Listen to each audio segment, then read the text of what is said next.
Quick background on me, my name is Mike Wilner. I'm the founder of Upside. It's a referral networking platform for consultants, freelancers, and small agencies.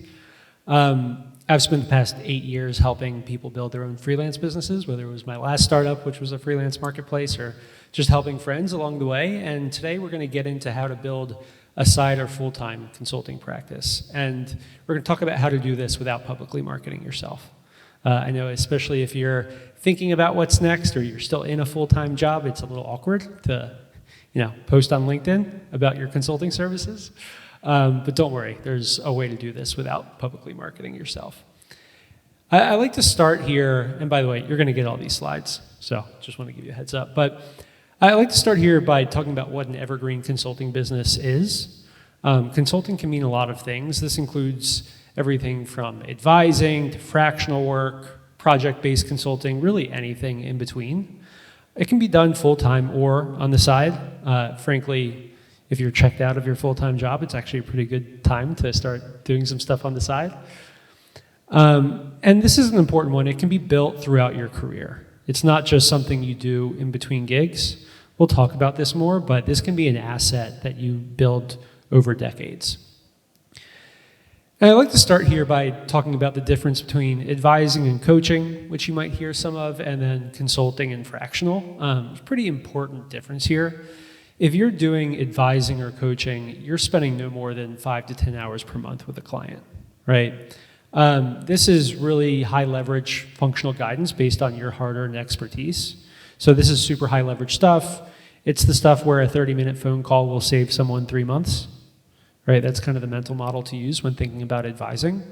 Consulting and fractional work, this includes deliverable work and being responsible for execution in addition to the advising. It requires usually 10 hours per month or more and being more embedded into a company, so it's a lot more work. And so those are just the two important things to know the difference between. We're going to go deeper into how some of these things work in practice. But the quick agenda here, I'm going to bust some myths and talk about why referrals are so important. We'll talk about how to package your offerings so you can get clients from your network. And then we'll talk about how to activate and nurture your network into sending you clients. Again, this is so that you don't have to be super promotional about this.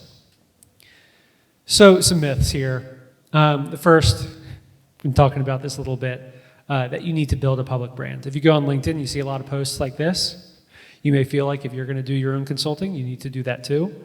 The truth is that 91% of successful consultants operate primarily through referrals. And frankly, not being publicly promoting yourself can actually be an asset. It can make you seem a little bit more exclusive. It can help you actually get clients. It's a little bit paradoxical, but it's one of the hard truths. The second thing here is that you need to cleanly label yourself. I've heard this quote many times, different variations of it. The only way I think I can cleanly package myself is as a fractional Swiss Army knife. Really good intentions there, but the truth is, that doesn't mean anything. Especially if you're promoting yourself publicly, you'll feel the pressure to come up with a clean label of how do I put all my expertise into this one perfect package? And the truth is, you might not be able to, and that's okay. Most people are multifaceted, and they provide different services to different audiences, right? So you can lean into that. Don't stress about if you can't figure out how to make the perfect Squarespace site that represents your brand. Most people never do. And it's because they're multifaceted, and it's hard to put all that you do into one clean package. The third is that you're limited by how much time you have for consulting gigs. It's true to an extent, but there are things like advising, providing repeatable turnkey services, and making referrals to others that can lift the ceiling on what you can earn as a consultant, right? So it's not like you can only do hourly work, right? There are a lot of higher leverage ways that you can grow your business. The fourth one here, consulting is a temporary thing you do in between gigs. I mentioned this at the top. While in between gigs, you may feel like you really want to do some consulting to pay the bills. The truth is, this is an asset you can compound over the course of your career. And you can dial it up or down. I frequently talk to new consultants, I use air quotes intentionally, because they used to have a consulting business, then they got a full-time job and stopped completely. And then they're back on the market, or they're thinking about starting up their consulting business, and they really regret not keeping it going at just like a low hum on the side, because then they'd have something they can just jump right back into. So it's valuable, even though you might be thinking about this as like an acute solution to like paying the bills right now. It can be something that can have a lot of long-term value. And this is a tricky one. People make referrals for goodwill, and it's gauche to ask for referral fees. The truth is, I need that. A lot of consultants make 6 figures on referral fees alone. It's a bit of like an underground economy of people getting paid referral fees or offering up referral fees. But as we'll talk about, referrals kind of make the world go round here. And so there are ways to approach this. Referral fees alone aren't going to be the thing that gets someone to send you business. If someone doesn't trust you, referral fees aren't going to make them trust you enough to send you a client, but it can be something that can really reinforce things. So why are referrals so good? A few reasons. You already have all the raw ingredients, right? You have credibility and you have your network. This is why a lot of people can power their business development out of their inbox for their consulting business and not create a website and not do all these marketing things. You're just putting the ingredients together. Much higher conversion rates. Referrals have 4x the conversion rate. You've got people in your network who are doing the selling for you. Privacy and optionality, right? Especially if you're doing this on the side or you're not totally sure if this is the type of service you want to provide or you've got a full-time job. You can remain in control over like who gets access to you by focusing on referrals instead of just like putting things out there for anyone. And quality over quantity, like all it takes is a few good referral partners to fill your pipeline indefinitely, right? So you don't need a lot here to have a full plate. And so, focusing on referrals can be a lot more effective than just like doing selling and LinkedIn DMing people and doing all of that. So I'd like to start here by getting into how to package your offerings so you can get clients from your network. And I'll talk about like what a well-packaged offering looks like, and then we're going to reverse engineer it and talk about it a little bit more. This is like an advising retainer for being a BD co-pilot for a marketing agency, right? So this is for someone who's built some marketing agencies to 10 million in annual revenue. They now serve as advisors to agency owners. They help them approach growth in the right way across all parts of the pipeline to help them grow and avoid costly mistakes, right? That's something that someone can offer to BD leaders of marketing agencies with at least $1 million in annual revenue. And this can start at $2,500 per month, right? So this is a really well-packaged offering, and we're going to unpack this a little bit into like how to create these offerings. But the reason this is important is it helps with your credibility and it helps with business development. On the credibility side, it helps you guide the discussion with prospective clients. Most prospective clients are pretty inexperienced in hiring someone like you. And so it really helps if you're like, here's some ways we can work together, rather than just getting into like proposal paralysis and back and forth. It also demonstrates your expertise. If you have expertise in this service area, you should actually have a point of view on what a good engagement looks like. And if you're waiting for the client to propose that, that actually reduces your credibility, right? The other thing here is for business development. By making your services legible in this way, it makes it way easier for people in your network to promote your services to others because they know how to talk about your services. And the other thing here is conversion. Again, you can avoid spending time iterating on proposals and doing a bunch of back and forth, and you can just like get started working together. So the process to go through here when thinking about your offerings, you want to articulate your service offerings at different levels of depth. You want to write some good descriptions, articulate your ideal customers, and then articulate your rates. We'll walk through this really quickly. So let's talk about articulating offerings at different levels of depth. We'll talk about 3 different levels here. Shallow, which is like an engagement that's less than 5 hours. Medium, maybe 5 to 20 hours per project or per month. And then deep, which is 20 plus hours per month or per project, right? And we'll walk through this. There are a few different types of ways you can do this. Like A shallow engagement might be a discovery deliverable, which is like you can audit a process and give a bunch of recommendations for how someone makes an improvement. It can be a paid consultation. People just pay you hourly just to talk on the phone. It can be a training or an exercise, like a product positioning exercise, where you get all the stakeholders in a room for 4 hours and you come out with a nice output of what the new product positioning is. Right? These are all really low commitment ways of people working with you, and frankly, you working with them. Right? So if you start really deep, which we'll talk about in a second, sometimes they're like, I don't know if I can bring you on for 20 hours a month. That's a lot. But these are really easy, low risk ways of starting to work together. Medium might be things like advisory retainers, like the one we talked about at the top, executive coaching or other forms of coaching, and even deliverable-based projects, like a HubSpot optimization implementation, right? It's like tightly scoped. There's an output. It's not high risk of like this is going to have crazy scope creep. And then deep, that's where you have things like fractional retainers, right? If you're going to be the fractional VP of BD, if you're going to do a complex project like creating a data room, or if you're going to do some custom ongoing engagement like being someone's outsourced performance marketing function, right? These are deeper, right? It takes a lot of trust before someone's willing to work with you in this way, and frankly, until you're ready to work with them, right? And so having these different levels of depth really help because it almost gives people like a little bit of a choose your own adventure, right? It's like, hey, I've got these few ways of working together. Where should we start? But if they already deeply trust you and want you for as much time as you can offer, they'll be like, let's do the retainer. We've got a lot of work. We don't even know what to start with, but like, let's get started. If they're like, well, we kind of need you on call, but I don't really know what to do, then maybe an advisory retainer makes sense. If they're like, we're just too early to like commit to anything long term, it's like, great, start with a discovery deliverable, right? It kind of gives people options. And again, it kind of jailbreaks that stalemate of, do you have enough information to know what they want? Can you write a custom proposal? Not really sure. And just gives people really simple ways to engage.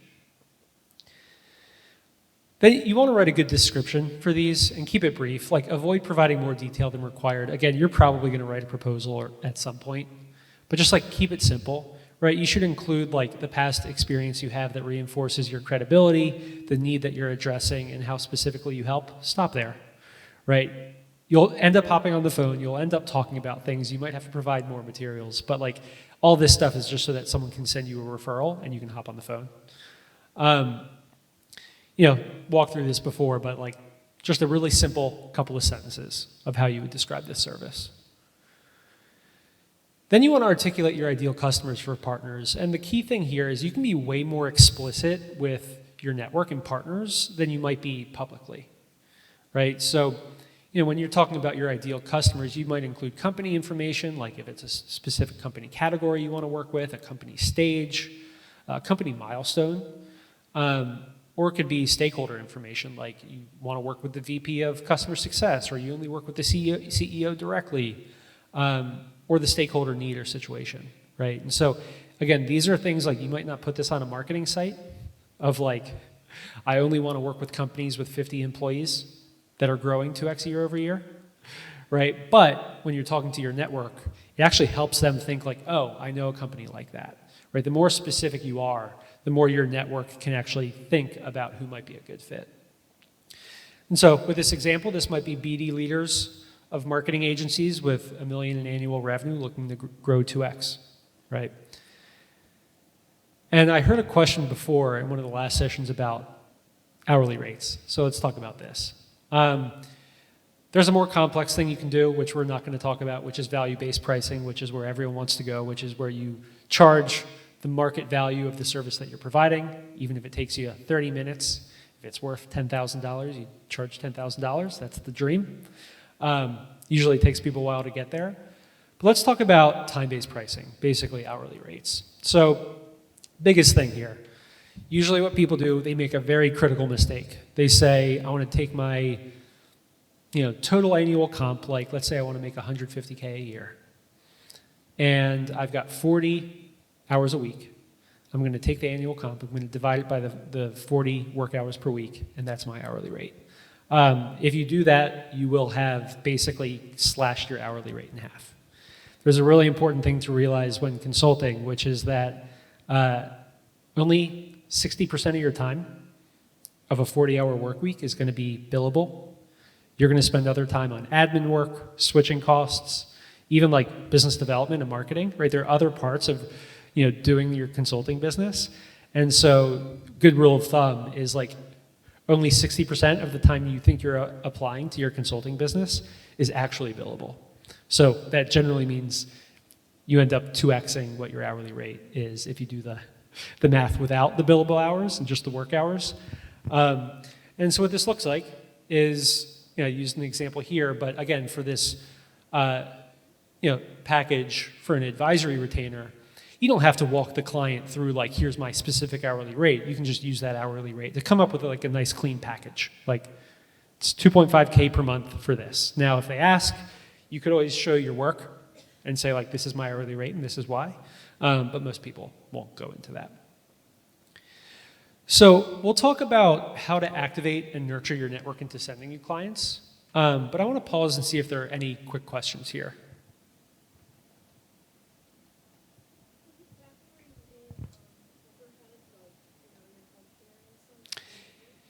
Yeah, I mean, we could get more. The question was, are we factoring in overhead like health insurance, other things, self-employment taxes, right? There are a few other things. The 60, like you could argue that really only 30% of your time is spent on admin stuff. So like a really good rule of thumb is like roughly 2x just the work hours, and that'll account for that. So we could create a nice spreadsheet, but like it's a little bit of an estimate anyway. But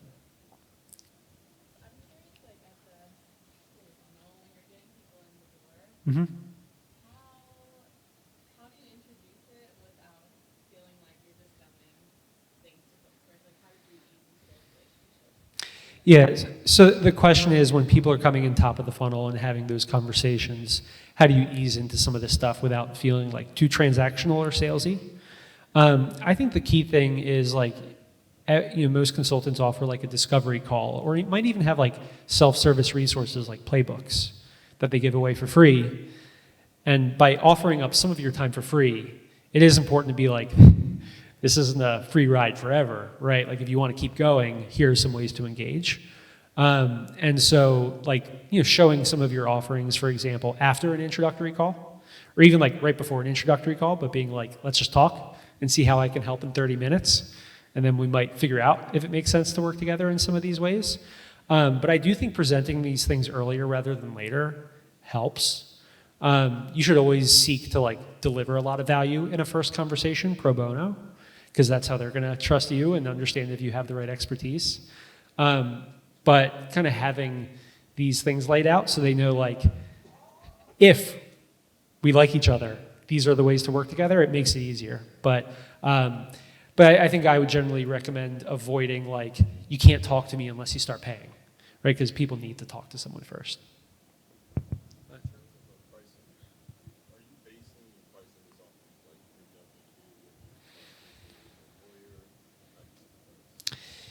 Yeah, so the question was like, how do you set the price? Is it based on your W-2 or anything like that? The truth is, it's whatever you want it to be, right? Like, if you're looking for a job, you might have like a total comp target that you're thinking about personally and number in your head, and you can base it off that. And like, this is one of the reasons why it's really good to do this stuff on the side, right? Because if you don't actually need to be doing this, you'll actually set that number way higher. Right? And then you'll probably build a good book of business at a pretty high rate because you don't need it. And then next thing you know, you have way more business than you know what to do with, and you're like, oh, I should go full time. And your rates are pretty high, right? So it's one of the unique advantages of like, if you are checked out at your job, it's one of the reasons why it's good to do this, because like, you don't need this yet to pay the bills, so you might set the rates a little high, and you're gonna feel more comfortable setting the rates high, whereas, if you're trying to pay your bills, you're always going to feel like, I kind of need some money coming in, right? I'm going to keep going. We'll have more Q&A at the end here. I just want to make sure we're getting through this. So let's talk about how to activate and nurture your network into sending you clients. So word of mouth, people talk about it. It's great. Not something you need to wait to happen, right? A lot of people are like, if I put a lot of good stuff into the universe, something will come back around. It's true, but you can actually be proactive with this. And so we're going to talk about operationalizing how you get referrals from your network. And it's a few things. We just talked about packaging your offerings, which is the first step. This is an optional thing we'll talk about. You can provide referral incentives for people who send you clients. You want to identify partners in your network who are going to be good sources of referrals. You want to activate them. And then, important thing people forget, update and nurture these people over time, right? These are really valuable relationships. So let's talk about referral incentives. So I mentioned this at the top. Paying someone to send you a referral isn't going to make them trust you enough to send you a referral, right? Either someone trusts you enough or not, and a referral incentive can just help. Because this is one of the most repeated phrases in all of consulting. Keep me top of mind. And on the reverse end, people say, yeah, I'll keep you top of mind, right? The truth is that's not always enough. What's going to be the difference between someone spending 20 minutes on a Saturday looking through their LinkedIn connections, seeing who they can introduce you to? Sometimes it is money. And so a few ways people do this. Some people create fixed incentives, like $2,000 for a referral. They'll also do some variable ones, like 10% of contract value capped at $5,000. Again, these are not things you have to do. They can really bolster things. And there are going to be people in your life who don't want to take this. You can enable them to pass it along to the client as a discount, but it does just make them feel special, like you're taking care of the people of them and or the people that you send to them in a special way. So the next thing here is identifying your partners. So these are people who already trust you and are really well connected to your target audience. I want to volunteer really quickly. Does someone here do consulting right now and is actively working with clients? Back here? Can you share just really quick sentence on what the consulting service is that you do? Mostly connected with data science. Data science? All right. Yeah. This is going to really challenge me. But I'm going to use being a data science consultant as an example. So good examples here. You want to first start with people who are bi-directional. These are people that you could send referrals to and they could send you referrals. The way to think about this is complementary upstream service providers, right? So if you're doing data science consulting, let's see, that might be like an engineer, like a dev shop, right? That is building a product for someone, but then they have a bunch of usage. And the next thing is well, there's all this data science stuff we now need to do, right? And so that partner actually needs to send their clients to you after they've worked with them. I did okay there. Then there's downstream service providers, right? So if you're a data scientist, maybe it's a fractional CFO, right? Once you're working with a company and now they need to actually package all this data into their data room and do all of this analysis, right? Then you need to pass it to them. That person also might be working with clients that need a data scientist first before they can help them out, right? So it's a good example. And then upscale service providers. So if you're a fractional data scientist, this might be a data consultancy. That's 5 people that can handle way more complex projects than what you can handle. That means they're also getting inbound from clients that can't afford their services and need something a little more simple. That's a good fit for you. And then the reverse, right? If there's someone more junior who's a junior level data scientist doing a little bit of freelancing and they occasionally get the client that has something that's a little heavy for them, they can send you clients, right? So you kind of want to think up, down, left, right with this. These are the people that provide services around you that might be really good sources of referrals. And then there are referral sources that are one directional, right? This might be past clients, this might be past colleagues who can speak to the value you provide. It could be centers of influence. These are a little trickier. People who are investors who work with a lot of companies, influencers who have really big followings. You tend to have to work a lot more to earn the trust of these people. But again, one of these people can kind of fill your pipeline indefinitely. So this is how to think about just brainstorming partners that might be in your network. And look, like all it takes, 10 to 15 is even aggressive, all it takes is a few to fill your pipeline. Then you want to activate your partners. So like keep things personal. There should be a few people that are in these partner groups that are in your inner circle. You're willing to catch up with them one-on-one. That's often the right thing to do. Invite feedback. Since you're like packaging your offerings and they know your target customer and are well connected to your target customer, they can provide really good constructive feedback on like, hey, you're packaging this advisory offering this way, but if you actually changed it to this, I'd have 5 companies to send you tomorrow, right? Like they'll give you that really good feedback. And then once you start to do this, you can start to rev this up a little bit, right? You can start enabling partners in a more scalable way, doing more outreach to people in your network, but you want to like crawl, walk, run with this stuff.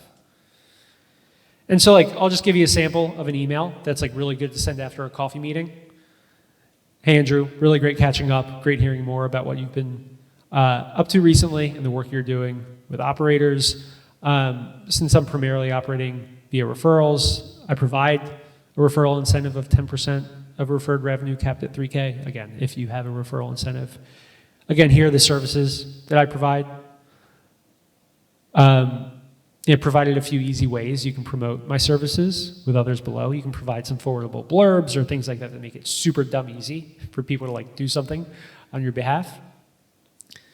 And then invite feedback. Let me know if there's anything I can help you with or if you have any thoughts from the field on things I can help other companies with. So that's a good email. And then again, once you get going with this, that type of email is something you can send out to more people in your network, right? But this is a really good way of just starting to get your network to like know that you're providing a service and enabling them to send you referrals. The last thing, people forget, update and nurture your partners. You want to stay top of mind with these people by sending them a monthly or quarterly update. Give them a status update or feedback on referrals they've sent you. Give them any material updates on the business. And if you have any new offerings or availability, let them know. So quick summary, we'll open it up for Q&A. You can get clients without publicly marketing yourself. Packaging your offerings to more easily get and convert referrals from your network helps you avoid proposal paralysis too. Leverage your existing network and incentivize. Don't just rely on good intentions. Again, you don't have to do this for everyone. A lot of people do this. Activating is just the start. Don't forget to update and nurture. So with that, you can download the slides here if you want to get access to them really quickly. But I'll open it up to questions. Mike, maybe before we jump into questions, can you tell a little bit, everyone, about what Upside does? Just because you gave a bit of a general, this is all stuff you could do on your own and start, but Upside's pretty interesting platform to help in some of this as well. Yeah. The high level is a lot of what we just talked about.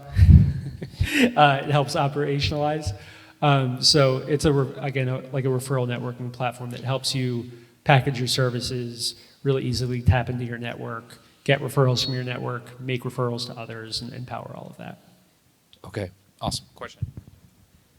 Hey, I get offered a lot of partner referral, I guess, programs when I'm speaking with a lot of B2B companies, and just curious, why cap the commission? Is that just to put a number out there of a few thousand to say it's possible and it's not actually capped? Yeah, so this is a really important distinction. When you're looking at like SaaS businesses or technology companies that have commission structures, those are really high margin businesses that can afford to just give away 10% in perpetuity of something. Service businesses are relatively low margin. People are selling their time, right? And so when, if you were to propose a referral agreement to me and it were in perpetuity and uncapped, I'd be like, whoa, so if I start working with someone for 2 years, I'm gonna have to like earn their business every month. 2 years later, I'm still gonna be paying you 10%, right? And so in service businesses, sometimes people get a little bit uncomfortable with things like 20+% commissions or caps that are, or uncapped agreements, right? So it just makes everyone more comfortable with like the potential that this turns into a long-term relationship, so that people aren't just like paying out indefinitely. Yeah, it's a good question. Other questions? Pricing. So I get, oh yeah. So let's say in your industry, there's typically a range, and I've heard like a huge range for, I'm in fintech. So let's say you don't want to undersell yourself, but a lot of the times, like I work with early stage startups and they don't have the capital, but I don't always know that. So like, Yeah. how do you give them a range? Obviously, they would take the lowest if you give them Yeah, that. So. yeah. So here's what I recommend. You should have like your mercenary rate. Like it comes up a lot when working with early stage startups. You should have your mercenary rate that is like, if there were nothing in it other than cold hard cash, and I hated the person I was going to work with, what would I charge, right? Like that's a bit exaggerated, but that's always a good starting point. And then you may decide to, like, the reason that's really helpful is like you can use that as a starting point, but if a startup needs to like compensate you with a hybrid of cash and equity, or if you want to do some like hybrid model where like some of it's outcome based, or upon like them raising more money, you at least have a place you're starting at. The one thing I just want to, relative to pricing, do not discount your services. Or sorry, I said that wrong. Do not lower your prices. Do discount your services. If you're working with a client and they can't afford your services, don't lower your rates. Instead, say, my rate's $3.50 an hour. Because I really want to work with you, I'll give you a discount so that we can work together. The reason that's really important is if you lower your prices, let's say that engagement goes really well, they're going to tell everyone what your rates are. Right? And that's a good scenario where it was like great engagement, but they're like, oh, so-and-so's affordable. Like, whereas if you say, look, this is my rate, it's $3.50, I'm going to give you $200 because like I really love what you're doing and don't want this to be a barrier to us working together. If they end up working out, then like they're going to be thinking like, well, their rate's $3.50, so I'm going to think about the companies that can afford that, right? When I'm sending you referrals. So key distinction there.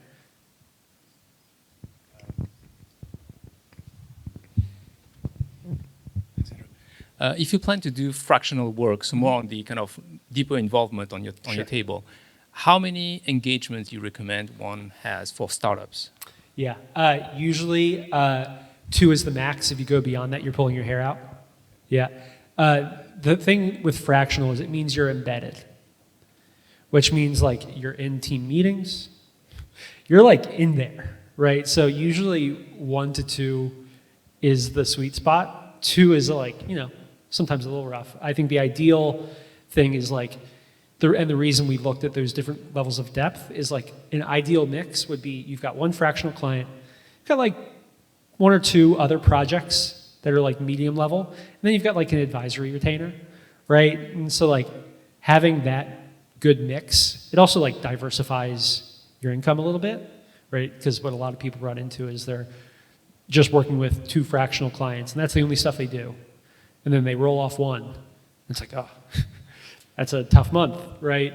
And so it just helps kind of like diversify the ways that you're making money. And what a lot of people like to do is like, let's say you're doing 1 fractional gig and then some advisory retainers. And it's like, man, these advisory retainers are great. I just like answer texts and the occasional phone call.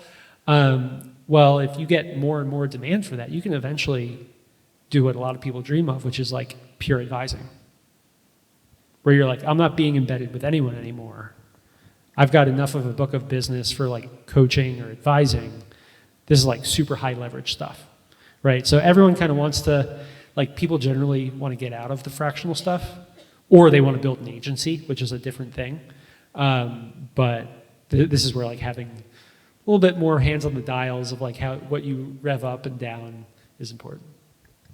Awesome. One last question. So I know you said about 90% is from referrals, so I don't mean to like fish out that 10%, but if you're not getting a lot of referral business or just to get you started, what would you say is a good alternative? Like, is it cold outreach or what would you say? Yeah, I think I would actually recommend going deeper with referrals and partnerships, and because like, the best answer is probably like having some coffee meetings with some other people, and like going deeper and investing in those relationships that can result in referrals. I mean, yeah, could you do LinkedIn outbound? Sure. Could you do cold emailing? Sure. But those things are like they're generally not as effective. And they're good to do as like an accelerant. Like if you're already like growing and you've got like a good consulting business, that's good like icing. But I would say like if you're not getting referrals right now, I think it's like, can you invest more in building some relationships? Even if that means like doing a couple of pro bono calls with someone that might like subcontract you on something, right? Because those are the things that can be like evergreen sources. Whereas when you get into like cold outbound, it's just this like hamster wheel of like, you got to keep doing it to keep getting clients. And so you can definitely do it. There are tactics out there. It can work. It just is stressful a lot of times, and referrals are always better. Awesome. Well, thanks so much, Mike. Really appreciate the Thanks for having me. Just that